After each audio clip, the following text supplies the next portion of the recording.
നമുക്ക് ഈസി ആയിട്ടുള്ള ഒരു ചിക്കൻ മന്തി ഉണ്ടാക്കുന്നത് നോക്കാം.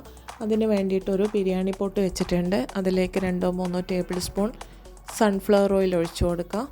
അതിലേക്ക് 1 ടീസ്പൂൺ മുഴുവനായിട്ടുള്ള കുരുമുളക്, 2 ടീസ്പൂൺ മുഴുവനായിട്ടുള്ള മല്ലി, 1 ടീസ്പൂൺ ചെറുതായി അരിഞ്ഞ വെളുത്തുള്ളി, അതുപോലെ നീളത്തിൽ തിന്നായിട്ട് അരിഞ്ഞിട്ട് ഒരു വലിയ സവാള, നീളത്തിൽ അരിഞ്ഞ 2 വലിയ ക്യാപ്സിക്കം. ഇതിലേക്ക് ഇപ്പോൾ ഉപ്പ് ചേർത്ത് കൊടുക്കണ്ട. ഇതിപ്പം ഉപ്പും 2 ടീസ്പൂൺ മന്തി masala, 2 Maggi chicken cube, 1 teaspoon ഇഞ്ചി വെളുത്തുള്ളി പേസ്റ്റ്, ആവശ്യത്തിനുള്ള ഉപ്പും ചേർത്ത് മാരിനേറ്റ് ചെയ്ത് വെച്ച ചിക്കനാണ്. അതിനി ഉള്ളിയും ക്യാപ്സിക്കം വഴന്ന് വരുമ്പോൾ അതിലേക്ക് ഇട്ട് കൊടുക്കാം. എന്നിട്ടൊന്ന് അടച്ച് വയ്ക്കാം. ഇതിപ്പോൾ നമ്മൾ വൈറ്റ് സെല്ല റൈസാണ്. അരമണിക്കൂർ വെള്ളത്തിൽ കുതിർത്ത് വെച്ചതിന് ശേഷം ഒന്ന് നമ്മൾ സാധാ ചോറ് വയ്ക്കുന്ന പോലെ വെള്ളത്തിൽ വേവിച്ചെടുക്കുക. എന്നിട്ട് അരിപ്പയിൽ ഊറ്റി വയ്ക്കാം.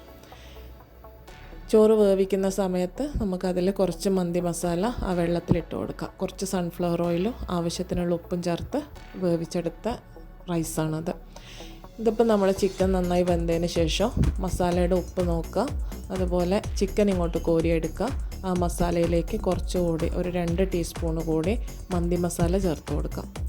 ഉപ്പ് കറക്റ്റാണെങ്കിൽ നമുക്കതിലേക്ക് ചോറിട്ട് കൊടുക്കാം. പകുതി ചോറിട്ട് കൊടുക്കാം. ചോറ് വേവിക്കുന്ന സമയത്ത് നല്ലോണം വെന്ത് പോവാതെ ശ്രദ്ധിക്കണം. ഹാഫ് വേവായാൽ മതി. ഇത് ബാക്കി ദമ്മിടുമ്പോൾ വെന്തോളും. പകുതി ചോറ് അതിലേക്ക് ഇട്ട് കൊടുത്ത് കുറച്ച് മന്തി മസാലയും 1 ടീസ്പൂൺ മാത്രം ഗീ ഒന്ന് സ്പ്രെഡ് ചെയ്ത് കൊടുക്കുക.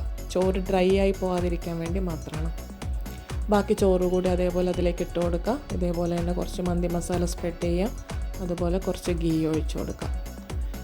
ഇനി ഒരു 20 മിനിറ്റൊക്കെ ലോ ഫ്ലെയിമിൽ അടച്ച് വെച്ചിട്ട് നമുക്കത് വറ്റിച്ചെടുക്കാം.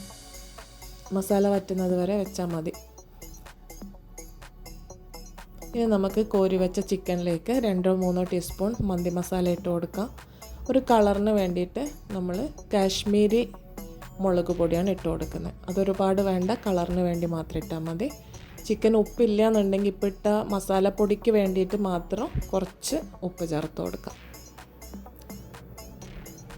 ചിക്കന് കറക്റ്റായിട്ടുള്ള ഉപ്പുണ്ടാവും. അതിന് ശേഷം നമ്മൾ ഈ മസാലപ്പൊടി ഇട്ടതുകൊണ്ട് ഒരു നുള്ളു ഉപ്പിട്ട് കൊടുക്കുക. നന്നായിട്ട് മാരിനേറ്റ് ചെയ്ത് വെക്കുക. ഇതിപ്പോൾ ഞാൻ എയർ ഫ്രയറിൽ പകുതി ചിക്കൻ ഫ്രൈ ചെയ്തെടുക്കുന്നുണ്ട്. അപ്പോൾ ഒന്ന് എയർ ഫ്രയറിലാകുമ്പോൾ കുറച്ചൊന്ന് ഓയിൽ സ്പ്രെഡ് ചെയ്ത് കൊടുത്താൽ മാത്രം മതി.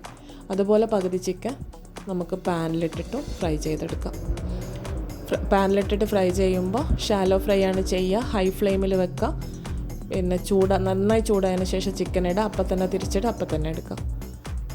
വെന്ത ചിക്കൻ ആയതുകൊണ്ട് അധികം വേവിൻ്റെ ആവശ്യമില്ല. പിന്നെ നമുക്ക് ദമ്മിട്ട ചോറ് ഒരു 20 മിനിറ്റിന് ശേഷം ഓഫ് ചെയ്ത് വെച്ച് പിന്നെ ഒരു 5-10 മിനിറ്റ് കഴിഞ്ഞിട്ട് മാത്രം അത് തുറന്നാൽ മതി. എന്നിട്ട് അരി പൊട്ടിപ്പോവാതെ, ചോറ് പൊട്ടിപ്പോവാതെ ഇതുപോലെ മസാലയും ചോറും ഒന്ന് നന്നായിട്ട് കുടഞ്ഞെടുക്കാം, മിക്സ് ചെയ്തെടുക്കാം. പിന്നെ നമ്മൾ ഫ്രൈ ചെയ്ത ചിക്കൻ അതിൻ്റെ മുകളിൽ വെച്ചിട്ട് നമുക്ക് സെർവ് ചെയ്യാം.